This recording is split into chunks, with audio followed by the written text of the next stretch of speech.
Tila nanlabo ang mga pangarap ng batang nakilala namin sa Pangasinan na sa edad na 8 lang, may katarata na sa parehong mata pa.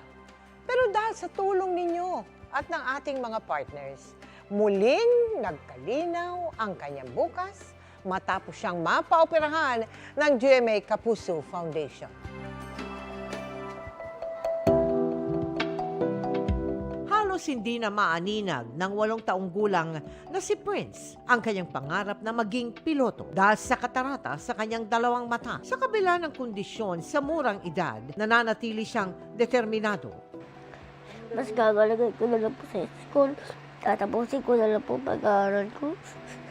Kaya naman para makapag-aral ng mabuti, ang kanyang kamay ginagawa niyang parang telescope dahil nakakatulong daw ito para mabasa ng mabuti ang kanyang mga aralin. Dahil kulang ang kita ng ama ni Prince sa pagko-construction,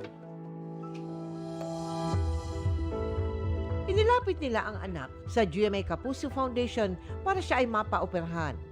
Mula Pangasinan, sinamahan natin si Prince sa eyesight sa Mandaluyong para mapatingnan ang kanyang mga mata.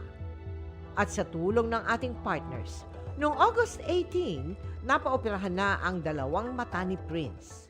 So ang katarata kasi marami rin huyang factors, kadalasan po genetic din po iyan. Minsan naman dahil sa infection, since 4 years old naman nag-start, no?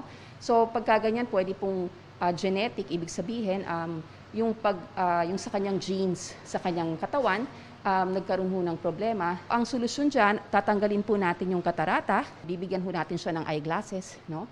Para makabasa ho ng malapitan.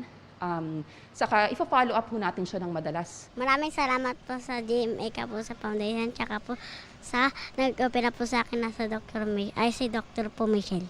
Thank you po. Mga kapuso, sana tulungan po natin si Prince para sa tuluyan niyang paggaling.